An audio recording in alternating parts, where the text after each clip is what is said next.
Amigo, on se retrouve pour la deuxième partie de cette tier list, cette fameuse tier list sur les pires attaquants de Ligue 1, sur la crème de ce qu'a pu nous proposer notre bonne vieille Ligue des Talents sur les 20 dernières années. Je suis toujours en compagnie de Monsieur Braque. Toujours là. Toujours motivé. Toujours motivé. T'as pas trop souffert pendant la première partie? Non, ça va. Il y a des joueurs voilà, dont on se rappelait plus trop. Mais c'est bien, ça permet aussi de se replonger et de voir un petit peu ce qu'on a pu avoir de plus grand en Ligue 1. Ouais. Après, ceci dit, il y en a peut-être certains qu'on aurait mieux fait de continuer d'oublier, tu vois. Allez, on y retourne.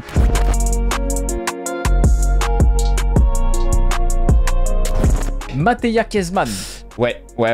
Ça te concerne, ça? Ah bah ouais, ça me concerne et pas qu'un peu. C'est encore différent d'un Martin Cardetti parce que Kezman, on l'a vu. Et honnêtement, avant qu'il arrive au PSG, il a vraiment toutes les qualités, il a tout pour être un attaquant qui peut s'imposer à Paris pour vraiment 6 ans facile, tu vois. Vraiment, en tant que supporter du PSG à l'époque, on s'est tous dit, ça y est, on tient enfin notre attaquant, c'est bon, c'est lui. Et le mec, il est arrivé les mains dans les poches. Une blague, quoi, en fait. Une blague, vraiment, on s'est senti floué sur ce coup-là parce que vraiment, déjà qu'on essayait de nous le vendre comme un très très gros coup pour justement le championnat de France, nous, on s'est dit, bah c'est parfait, mais en fait, non. On a tout de suite vu que ça y était pas du tout, quoi. En plus, le mec, il prenait je sais pas combien... C'est super cher, laisse tomber, qu'on s'est bien fait avoir sur lui. Mais je comprends que vous soyez tombé dans le panneau à l'époque. Il avait une très grosse réputation et c'était vraiment genre c'était le crack du PSV Eindhoven. Il y avait une hype de malade mental et tout autour de lui. Derrière, il signe à Chelsea, tu vois. Ouais. Le Chelsea de Mourinho avec le Chelsea d'Abramovich. Première saison où ils mettaient beaucoup d'argent, ils achetaient beaucoup de gros joueurs. Après, il va à Fenerbahçe où là, par contre, je crois qu'il marche plutôt pas mal. Et là, du coup, bah, vu qu'il s'était relancé, bah, je comprends en fait que vous ayez tenté le coup, tu vois. Non, mais c'est ça. Ah ouais, mais c'est un énorme flop. Et puis en plus, même sur le terrain, il paraît pas si investi que ça. Bon bah on est déçus quoi. Grosse déception, gros flop. Ivan Klasnic. Lui c'est un joueur, j'ai des regrets, tu vois. Ouais. C'est un joueur stylé, j'aurais voulu qu'il réussisse en Ligue 1 ce mec.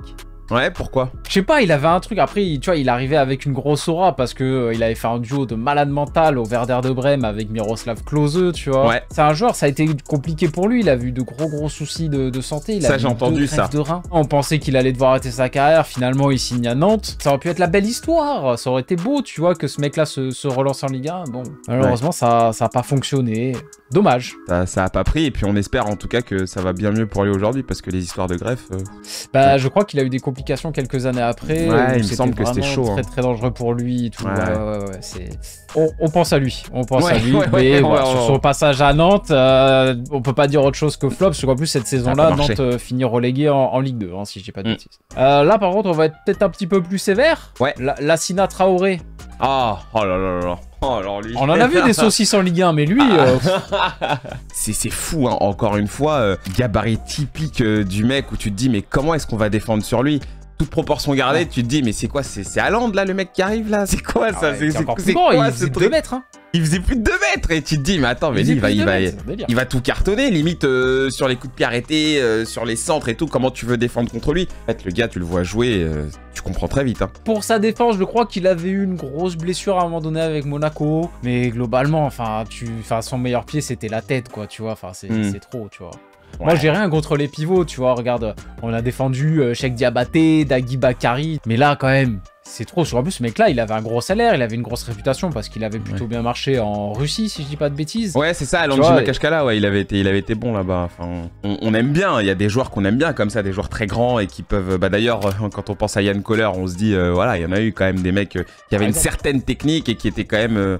assez grand, mais le mec, tu le vois arriver, tu te dis, ah lui, ça peut être ouf, mais en fait, non, tu déchantes très vite en vrai. Bon, je pense qu'on est d'accord, vraiment nul, ça, je pense qu'il n'y a pas de débat. Mais est-ce que c'est pas le pire quelque part, tu vois, parce que non seulement il était nul, mais en plus de ça, il coûtait très cher, tu vois, genre il y a un rapport qualité-prix quand même. C'est lui que t'aurais envie de mettre en GOAT. J'en ai un autre, mais là, comme ça, j'y pense, tu vois, mais on en mettra qu'un seul. Est-ce que Lassina Traoré, ça mérite d'être le GOAT, tu vois? Pour moi, le GOAT, c'est toi qui choisis. C'est toi qui fais la vidéo. Le mec se défense de toute responsabilité. Non, moi, je serais juste là pour t'accompagner. Après, je sais pas parce que j'ai envie de voir quel est l'autre que tu penses en GOAT, donc... On le met en vraiment nul pour l'instant. Déjà, ouais. Et quand je te parlerai de mon autre GOAT... D'accord, ok.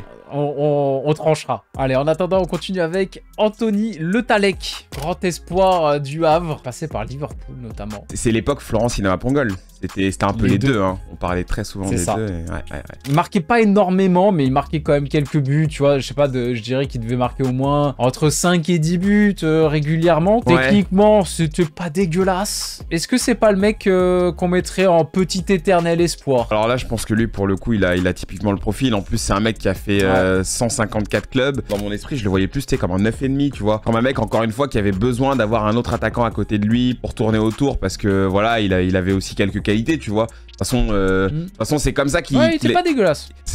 Éternel espoir. Ouais, éternel espoir. Je trouve il a pas été dégueulasse. Au Mans, il me semble qu'il avait fait une belle saison. Valenciennes, il leur a rendu quand même quelques services. J'ai pas le cœur à le mettre en nul, tu vois. Non, parce que finalement, ce mec-là, je pense qu'on l'aimait bien. Ouais. Je sais pas comment l'expliquer. Ouais. T'avais envie d'y croire un peu. Ouais, t'avais envie d'y croire. On s'est tous fait avoir, je pense, peut-être. Y en a qui se sont fait avoir aussi avec le suivant, là. Loïs Diony, 10 millions à Saint-Etienne. Aïe. Ah, parce que je pense que vraiment nul, on est d'accord, quoi, tu vois. Ouais. Non? Et encore, hein, parce que moi, j'ai justement, tu vois, je regardais tout à l'heure, j'ai justement quand même son passage en tête à Dijon. Je trouve que c'est un attaquant qui a porté quelque chose. Je trouve qu'il était dans un contexte qui lui allait bien, assez costaud, assez puissant, tu vois. Flop vraiment nul, peut-être, mais... on le met dans nul, parce que clairement, derrière, après, à Saint-Etienne, ou même là, avec Angers, il a même tenté une aventure à l'Étoile Rouge de Belgrade, où il s'est pas imposé, et pourtant là-bas, le niveau est pas hyper élevé. On précise qu'on se souvient de ces saisons dijonnaises. Au global, la carrière est quand même pas ouf et le niveau technique était vraiment pas ouf, quoi, tu vois. Et là, on y vient. El Famoso, est-ce que c'était lui que t'avais pré-shot ou pas? Alors, en fait, j'avais lui, j'avais Matt Moussilou en vrai. Ah, c'est vrai que Matt Moussilou, son cas, il me fait plaisir aussi. Il va arriver, il va arriver. Ouais, il va arriver. Mais Moussa Maazou, oh là là, pour moi, c'est le GOAT. Mais c'est le GOAT. Alors, je vais pas avoir la mémoire courte. Ses premiers mois à Monaco, franchement, il était intéressant. Tu t'es dit, tiens, ils ont peut-être fait une petite trouvaille. Le mec, il avait un profil, tu vois, costaud, rapide. Il était assez fort, tu vois, quand il était lancé dans la profondeur. Il avait marqué quelques buts et tout. Ça a tenu 3 mois et après, c'était le vide total. À Bordeaux, c'était cataclysmique. Je sais pas, tu t'en souviens de Moussa Maazou à Bordeaux? Pour te dire la vérité, j'ai très peu de souvenirs de ce gars-là. Hein, c'est fou. Hein. Et pourtant, c'est assez récent. Hein. Ouais, je m'en souviens pas tant que ça, en fait. Vraiment. C'est vrai que si on parle de niveau, il est pas forcément plus nul que les mecs qu'on a mis juste avant, tu vois, que la c'est toujours pareil, que Loïs Diony, tu vois. Mais c'est la mentalité qui, pour moi, fait que je suis obligé de le mettre dans le GOAT, parce que ce mec-là, il avait des déclarations, c'était extraordinaire. Ah, mais c'est pas lui qui avait déclaré qu'il en avait rien à foutre ou je sais pas quoi Oui. Ouais, si. Attends, je les ai notés, je vais les refaire. Vas-y. Je cite, je n'ai rien à envier à un joueur du Real ou du Barça. Ok. Déjà, ça commence comme ça. Après, j'en ai une autre qui est pas mal. Ici, il faut faire des passes, tout ça. On joue au football, c'est plus compliqué. Oh, ici, il faut jouer au foot, merde. Non, mais c'est un ouf. C'est exceptionnel. C'est pour ça que c'est le GOAT, tu vois. C'est même pas tant pour le niveau. Mais vraiment, le niveau, plus ce genre de déclaration, c'est exceptionnel. Et après, il y a celle que tu disais. Les gens peuvent dire ce qu'ils veulent. S'ils sont déçus, c'est leur problème. Je m'en bats les couilles. Moi, je suis tranquille, j'ai mon contrat à Moscou. Oh, mais c'est catastrophique. Il était pas langue de bois, lui. Et il a pas joué à l'OGC Nice, lui. Hein. Ah non, heureusement. Heureusement. Oh mon dieu, je pense que je serai encore en dépression, là. Ah ouais. Bon bah, GOAT alors, du coup, c'est ça? C'est lui? Ouais, le GOAT. Le GOAT. Allez. Allez, encore un esthète pour continuer. Ariza Makoukoula. Ouh là là là là. Encore un mec dont tu vas me parler là. Ah, t'en souviens pas? Ah non, mais pas moi, du tout. Je m'en souviens bien. Mais lui, c'est même pas un éternel espoir, c'est un éternel escroc. Parce que ce mec-là, vraiment, il a fait des saisons, des fois, à 1 but, 2 buts, grand max. Et le mec qui joue à Nantes, ça foire. Derrière, il va où? Il va à Séville. Il va à Benfica. Il finit même international portugais. Je veux dire. Comment c'est possible? Je sais pas qui était son agent, si c'était Georges Mendes, je sais pas. Mais ce mec-là, c'était un génie. Mais vraiment, ouf. Quoi. Quand tu vois ces statistiques, parce que là, je les ai sous les yeux, comment tu peux ne pas le voir avant de le prendre qu'il y a un problème, en fait? Il y a quelque chose qui va pas. Comment les mecs, ils se coûtait à l'époque, en fait. Ce mec-là a joué avec Quaresma et Ronaldo, putain. Oui. Incroyable. Déjà, la phrase est folle. Là, on entame une série avec des joueurs avec qui j'ai des comptes à régler. Alors, désolé, ça devient un peu plus personnel. Je le vois. Non, mais t'as raison. Hein. Milan Maolida, je vais pas trop le défoncer parce que c'est encore un jeune attaquant. Il est arrivé très jeune à Nice. En fait, moi, j'ai pas trop envie de lui tirer dessus, mais c'est vrai que, mec, l'émission a commencé, quoi. On t'attend. Il y a un jour où il va falloir y aller, tu vois. Il y a un jour où il va falloir commencer un petit peu à se révéler et à donner. Ça, d'ailleurs, c'est un des plus gros mal, je trouve, moi, de notre football à nous. C'est que t'as des mecs, on en fait des stars beaucoup trop vite, tu vois. Et t'as beaucoup de mecs qui floppent aussi à cause de ça, parce qu'on les gonfle, et derrière, bah, ils dégonflent. C'est terrible, mais c'est souvent ce qui se passe. Et ce mec-là, il est prêté à Reims, en ce moment. Bon, fais-toi une santé, et honnêtement, avec les qualités techniques qu'il a, avec vraiment ce qu'il peut apporter sur un terrain, moi, j'ai pas envie de l'enterrer. Je pense qu'il a encore peut-être quelque chose à donner, tu vois. Tu sais, c'est typiquement le mec qui peut... T'en as qui explose tardivement comme ça, hein. Ça existe. Hein. On va lui laisser le bénéfice du doute, tu vois, mais j'ai tellement de souvenirs de lui. Mou sur le terrain, je comprends. Stéréotypé dans son jeu, il jouait tout le temps côté gauche, il se remettait sur le pied droit, tu sais, genre à la Messi, tu sais, dans la course, tu vois. Intérieur. Personnellement, j'y crois pas. Même au Hertha Berlin, en Allemagne, où justement, t'as beaucoup d'attaquants qui se révèlent là-bas. Là non plus, ça n'a pas marché. Hein. Franchement, pour l'instant, je veux pas me prononcer. Je le mettrais, par exemple, tu vois, moi, je le mettrais dans l'éternel espoir. C'est peut-être un petit peu tôt, mais oui, on va dire éternel espoir. Allez, on va pas le terminer. Pour me faire plaisir. Il est vraiment nul. Ouais, allez. On va être sympa, Allez. Ah là, par contre, on en a un beau. Hein. Aïe. Très très beau. Aïe. J'aurais pu le mettre en GOAT en vrai. Hein. Franchement, mais lui, au moins, il se la racontait pas, tu vois. Il était tranquille, tu vois. Bon, il faisait ce qu'il pouvait, le pauvre. Matt Moussilou, c'était quand même très très compliqué. Alors, ce mec-là avait percé à Lille, sous Claude Puel. Et il avait fait une saison assez incroyable où je crois qu'il marque genre 15-16 buts, un truc comme ça. Et vraiment, il y avait une grosse hype autour de lui, Matt Moussilou, tu vois. Du coup, Nice avait fait le plus gros transfert de son histoire à cette époque en l'achetant. Il avait payé 4 millions d'euros à l'époque. Et à cette époque-là, vraiment 4 millions d'euros en Ligue 1, tu vois, surtout pour un club comme Nice, c'était vraiment une somme incroyable, tu vois. En match officiel, je crois qu'il n'a jamais marqué. Et vraiment, c'était vraiment le mec qui te manquait l'immanquable à tous les matchs. Parce qu'il avait des qualités, tu vois. Ouais. Techniquement, il avait de la vitesse et tout, tu vois. Mais en fait, je pense que mentalement, il n'y arrivait pas. Tu vois, je pense qu'il était peut-être un peu trop gentil pour le très haut niveau. Et après, là, je viens de me lire l'autobiographie de Claude Puel, donc l'entraîneur qui l'a lancé à Lille. Ouais. Et en fait, il expliquait que c'était un joueur, si tu lui expliquais pas exactement ce qu'il devait faire dans chacune des situations, il comprenait pas et il était incapable d'improviser, il était incapable de faire le bon choix. Et ben à Nice, en fait, c'était exactement ça. Tout à l'heure, on parlait de Makoukoula et des agents de génie, lui aussi, hein. Le mec flop à Nice, derrière il se relance en prêt à Saint-Etienne, il flop à Saint-Etienne, il se relance en prêt à l'OM. À l'OM. Non mais le pire scénario possible pour lui en vrai. en fait c'est lui qui n'arrivait pas à se dépêtrer de cette image-là de l'attaquant pas fiable en fait. C'est un peu un regret parce que c'est un gars cool et ça se voit. Hein. Bon, tout ça c'est dit, on est sympa, avec le temps on a un peu oublié, mais ça reste globalement très très nul. Il a peut-être des circonstances atténuantes, mais clairement ça reste très très nul, tu vois. Allez, on continue avec Adrien Moutou. Cas particulier Moutou quand même. Hein. Extrêmement particulier. J'ai du mal à le classer moi. C'est quand même une carrière très spéciale qu'il a eu ce mec-là.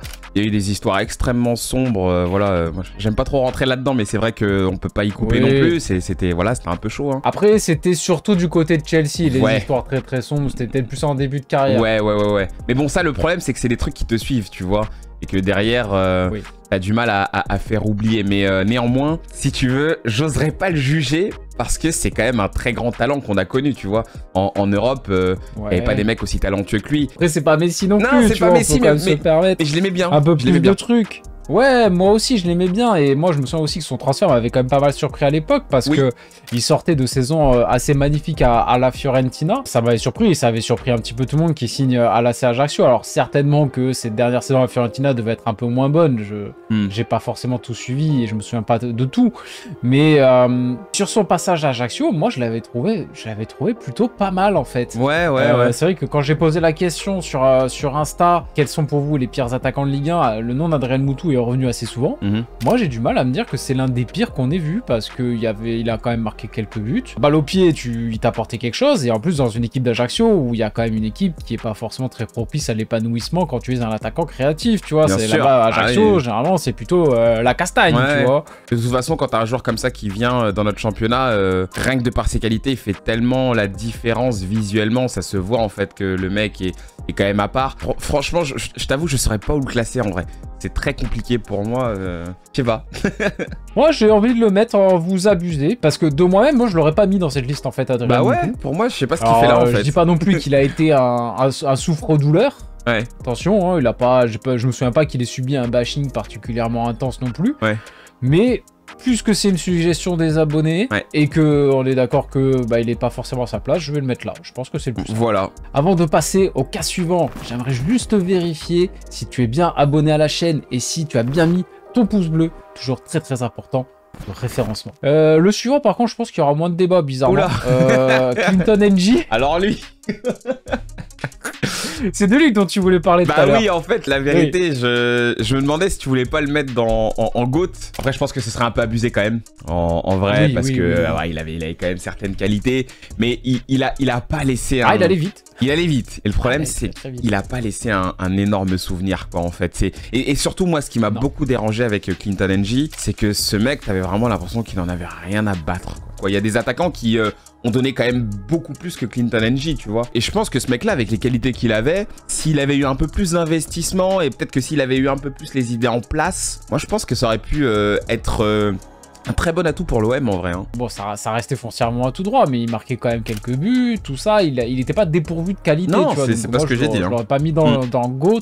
Ça reste nul quand même. Voilà, c'est ça le problème. Ça reste quand même. J'adore cette conclusion à chaque fois, tu sais, c'est implacable, tu vois, tu peux. Ouais, je peux pas le mettre ailleurs, quoi. Pour moi, c'est nul, quoi. NJ, vraiment, c'est. Ouais. Enfin, tout droit, quoi. Je sais qu'on a essayé de faire comme si il fallait pas en parler, mais il y a toujours cette image de l'extérieur du pied qui reste. Non, mais c'est vrai. Il y a ce truc, en fait, qui est symbolique, finalement, un petit peu, tu vois. Là, j'en parle pour faire le con, mais en vrai... On continue avec Casimir Ninga. Ouais. Ce gentil Casimir. Moi, c'est un joueur que j'aimais bien. Ouais. Bah, tu vois, il me fait un peu le... Ouais. ça commence mal. Mais il a une trajectoire qui me fait penser un peu à celle de Moussa Mahazou, c'est-à-dire que c'est quelqu'un, quand il arrive, où tu dis, oh putain, il a des qualités vachement intéressantes. Tu le voyais, il partait sur son côté gauche, là, il repiquait côté droit, il marquait quelques buts enroulés ou un peu en puissance, tu vois, genre espèce de Thierry Henry de Wish. Ouais. Mais ça restait intéressant, tu vois, pour la Ligue 1, pour Montpellier, tu vois, je dis pourquoi pas. Sauf que, ouais, après les 6 premiers, je crois qu'il a une grosse blessure et derrière, il s'en remet jamais. Il retrouve pas ce niveau et ça devient ce joueur un peu médiocre, quoi, tu vois. Bah, mais je pense que de base, il y avait un truc avec lui, quoi. Ah oui, c'est vrai qu'il avait quand même des sacrées qualité, mais après voilà, ligament croisé, t'as un jeu qui est quand même basé parfois sur l'explosivité ou enfin sur la vitesse ou autre. Derrière, pour s'en remettre, c'est déjà tellement dur. Alors pour retrouver la plénitude de ses moyens, c'est encore pire. Donc moi aussi, franchement, j'ai pas envie de lui tomber dessus. À lui, en plus, voilà, il avait vraiment ce côté un peu sympathique, quoi. Tu vois, c'était un attaquant sympa de Ligue 1. D'un côté, on est peut-être un peu trop gentil avec lui parce que au final, ok, il a fait 6 bons mois avec Montpellier, mais après derrière, il confirme pas avec Montpellier, il confirme pas avec Caen, il confirme pas avec Angers. Tu vois, enfin, il en a eu des secondes, des 3e, des 4e chances, tu vois. Ouais, bien sûr. Bah après, peut-être un peu trop gentil. Les joueurs ne sont peut-être pas tous logés à la même enseigne quand il faut récupérer d'une blessure comme ça. On sait pas en fait. Je vais le mettre dans nul parce que je vois pas dans quelle autre catégorie on peut le mettre en fait. Mais c'est vrai, tu peux pas le mettre ailleurs, le pauvre, tu vois. Tiens, on parlait de tout droit tout à l'heure là avec Clinton NG. Là, je crois qu'on a le tout droit originel. Fabrice Pancrate. Eh ouais. Celui qui a carrément créé la catégorie, hein, on peut le dire. Je crois. Hein. Ouais, non. Je sais pas si c'est pas avec lui qu'on a commencé à entendre c'est un peu ça. Ce terme de tout droit en Ligue 1. C'est peut-être, moi personnellement, en tant que supporter parisien, je suis resté sur ma faim. Parce que je voyais quand même les qualités athlétiques. Techniquement, qu'est-ce que ça manquait, qu'est-ce que c'était juste. Tu sais, c'est le fameux pouce-ballon, mais un pouce-ballon qui peut être vraiment utile parce qu'en fait, il faisait tellement mal sur ses accélérations. C'était dur de le suivre en vérité. C'est un des mecs qui allait le plus vite dans le championnat. Malheureusement, il avait pas la suite. Ça combinait pas assez avec le reste de ses qualités, quoi. Alors écoute, je vais dire un truc. Ouais. ça va peut-être pas te plaire, mais dans un souci de cohérence, parce que je pense qu'on est d'accord. Il faut. J'ai le même raisonnement que toi, en fait. Oui. Pour moi, Pancrate, c'était un mec, malgré toutes ses limites, qui t'apportait quand même quelque chose. Au moment, il était vraiment bon. Si on concède que c'était quelqu'un qui était assez moche techniquement, mais utile par sa percussion et par sa vitesse, et ses quelques buts, dans ces cas-là, on devrait dire pareil pour Clinton NG. Ah, tu veux... C'est le nouveau débat Caca-Figo. Ouais, le nouveau Caca-Figo. Pour ceux qui ont vu la précédente tier list savent, sinon cherchez pas à comprendre. Bah alors dans ce cas-là, mettons-les tous les deux là-dedans. Alors, dans Moche mais utile, parce que finalement c'est des mecs, oui, qui vont quand même, de par leur vitesse, apporter quelque chose. Bon, c'était pas Figo ou Kaka pour le coup, mais il en donnait des ballons. Hein. Non, franchement. Oui, non, mais c'est sûr, c'était un style très basique, mais malgré tout, il restait utile, quoi. Moi, ouais. Mais dans ces cas-là, je rabaisse, enfin, je remonte en l'occurrence en termes de niveau Clinton NG dans ce cas-là. Tu peux. On continue avec Pavel Fort. Ouais. Tu t'en souviens de lui? Pas trop, hein. Alors, je vais pas te mentir. Alors, en même temps, il est pas resté longtemps. Et pourtant, c'est une époque de Toulouse que j'aimais beaucoup. C'est pas si lointain. Ouais, c'est une époque où j'aimais bien l'équipe. Mais c'est vrai que lui, pour le coup, pas marqué. Hein. Il avait de fort que le nom, je crois. Ouais, bien vu. Très bien vu. Mais encore une fois, cette époque toulousaine, franchement, moi, j'en ai un très beau souvenir. Je crois que c'est l'époque où t'avais tous les Achille et Mana, enfin tous ces gars-là, un Toulouse. Fodé-Mansaré, tu vois, bien sûr. un Toulouse très fort qui physiquement faisait très peur. Peut-être Etienne Capou aussi. Ouais.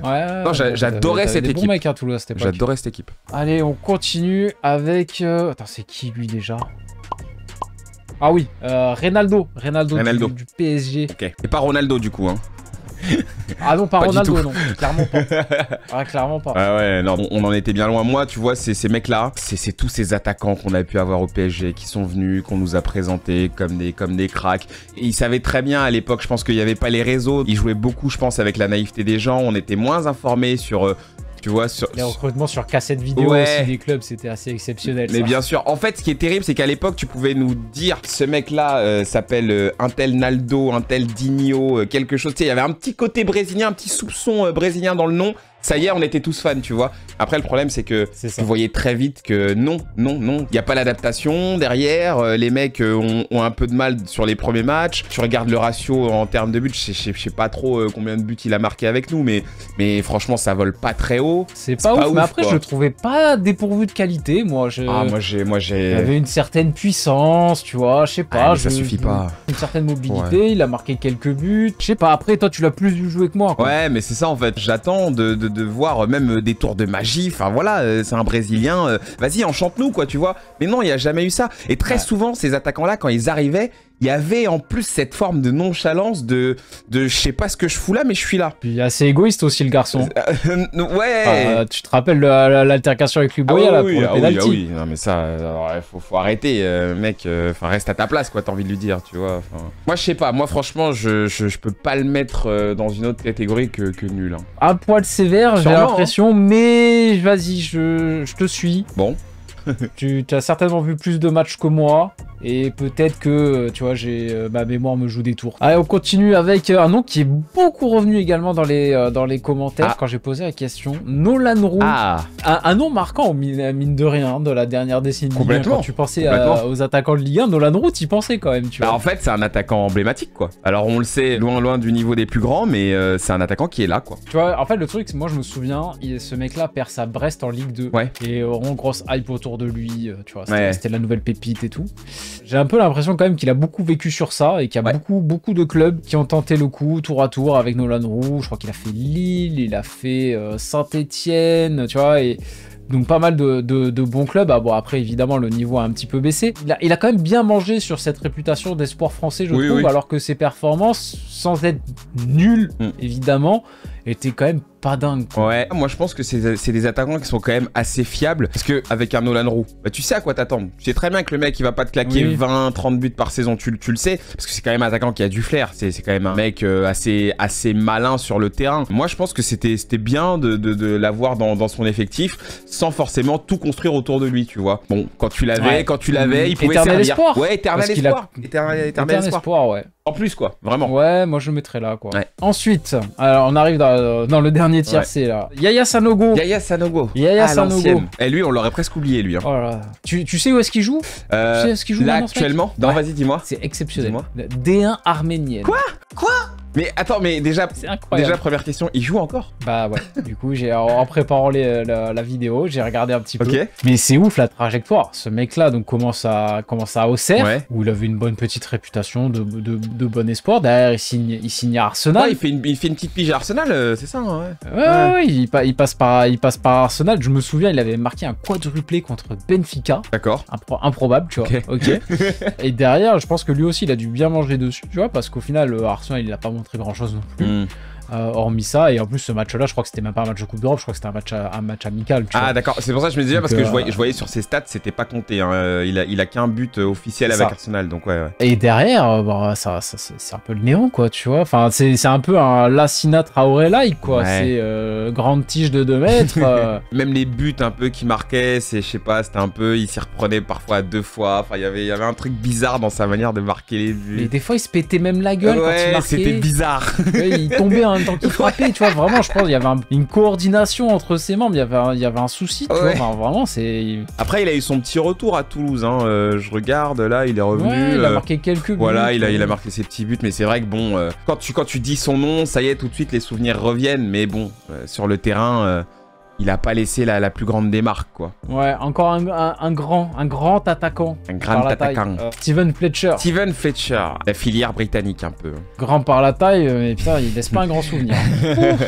Pareil, hein, c'est un passage éclair qu'il fait finalement lui à l'OM. Oui, je crois qu'il fait 6 mois après. À peine, hein. Il fait non, c'est ça, je crois. Il fait prêter par Sunderland. Déjà, il y a un problème, quoi. Tu te fais prêter des attaquants par Sunderland. Oui. Ça, tu sens que c'est vraiment le mec, genre, il y a un agent qui leur a proposé, ils avaient rien d'autre, allez, vas-y, viens, tu feras le nombre, quoi, tu vois. Je pense qu'ils l'ont prêté, il a fait son test, ça n'a pas été concluant. Merci monsieur, au revoir et bon courage, quoi. Enfin, je veux dire, il n'y a pas assez eu de temps, il n'y a pas assez eu de matière pour. Bah ouais, voilà, comme Pavel Fort, pour avoir un constat finalement. Allez, juste pour lui donner quand même une petite circonstance atténuante, il me semble que Marseille le faisait un peu jouer souvent sur le côté. D'accord. Ça se voit que ce mec-là, c'était vraiment un grand pivot. Tu sais, l'attaquant kick and rush, sur qui tu vas balancer des grosses chandelles, tu vois. Ouais, clairement. Et il me semble qu'il a quand même pas mal dépanné sur un côté, donc il était pas dans les meilleures dispositions, mais quand bien même s'il avait joué en pointe, j'ai beaucoup de mal à croire que ce mec-là aurait pu un jour s'imposer à l'OM. Ouais. Donc pour moi c'est du très nul. Ah oui, pour le championnat en tout cas c'est du très nul. Mais encore une fois je le redis, hein, je trouve que ces joueurs-là, même limite j'aurais aimé ne pas avoir à les juger, tu vois. Allez, on termine avec Willem Jebels. Ouais. On va rester sur Jebels, sur la prononciation. On va éviter de faire sauter la monétisation. Ok, s'il vous plaît. Jebels, pas fameux, hein. Petit espoir à ses débuts, petite hype, mais au final sur pas grand chose. À chaque fois sur les entrées, sur le temps de jeu qu'il a eu, on attendait, on regardait en fait, parce que justement il y a une hype et parce qu'on nous parle de lui comme d'un petit talent, un petit crack. Et ben on regarde et ça peine à venir, ça met du temps, il n'y a pas ce petit coup d'éclat. Je sais pas, tu sais, il a une dégaine de petit crack, je trouve, en fait. C'est plus une dégaine. Mais il a que la dégaine alors. Il fait un peu penser, tu sais, à des Jadon Sancho, tu vois, physiquement, tu vois. Gabarit moyen, assez fin, qui va assez vite, tu vois. Il y a un petit truc, tu vois, même dans le style, tu vois, visuellement en parlant. Si Monaco s'excite sur lui, c'est parce que je pense qu'ils ont cru choper le nouveau Anthony Martial. C'est possible, Parce qu'ils avaient fait le même coup auparavant, tu vois, en allant chercher donc Anthony Martial très très jeune à l'Olympique Lyonnais. Ouais. Et derrière, ils font une plus-value de malade. Et Martial fait quand même de bonnes choses, même si c'était assez irrégulier, mais il fait quand même de bonnes choses avec Monaco. Et je suis persuadé qu'il croit faire exactement le même coup. En plus, il le paye cher, Jebels, hein, tu vois. Et au final, ce mec-là, flop à Monaco, flop à Nantes. Nantes où il a eu quand même pas mal de blessures, donc ça a peut-être cassé sa progression, mais bon, quand bien même. Attention, c'est un joueur qui n'a que 21 ans. Tout à l'heure, on en parlait un peu, mais parfois, il y a des mecs qui explosent assez tard. Il n'y a rien qui nous dit que, genre, dans 3-4 ans, tu vois, on va pas entendre que le mec a explosé quelque part, tu vois, dans un championnat et qu'il va réussir à se relancer comme ça, parce que je pense que si on en a parlé, c'est pas non plus parce que le mec n'a rien, quoi, tu vois. Écoute, ce qu'on fait, c'est qu'on le met en flop, dans le sens où il y avait quand même une grosse attente sur lui à ses débuts, gros transfert. Ça n'a pas fonctionné. On le met en flop, mais peut-être qu'il arrivera à se relancer. Comme je disais tout à l'heure, il a encore le temps. Espérons pour lui qu'il arrivera à retrouver sa progression. Complètement. Ce serait kiffant. Bon bah c'est fini mon braque, c'était un plaisir, toujours un plaisir ces petites tier list. C'est vrai, moi je kiffe, à chaque fois faire ça c'est trop cool. Ouais c'est marrant comme format et puis ça, tu vois ça fait remonter un peu des souvenirs, c'est cool tu vois. Et en plus ça faisait 2-3 fois là qu'on essayait de se faire une vidéo, on n'avait pas réussi, là voilà c'est bon. Bon. Cette fois on a pu remettre ça, ça m'a fait bien plaisir, j'espère qu'à vous aussi ça vous avait fait plaisir dans les commentaires, n'hésitez pas à nous le dire, n'hésitez pas encore une fois à mettre votre meilleur pouce bleu, à vous abonner si ce n'est pas déjà fait pour ne pas manquer les prochaines vidéos. En attendant ma prochaine vidéo, vous pouvez me suivre bien sûr sur Instagram et mes autres réseaux sociaux, mais particulièrement Instagram que je développe tout particulièrement. N'hésitez pas. Moi je vous dis à la semaine prochaine. Ciao ciao!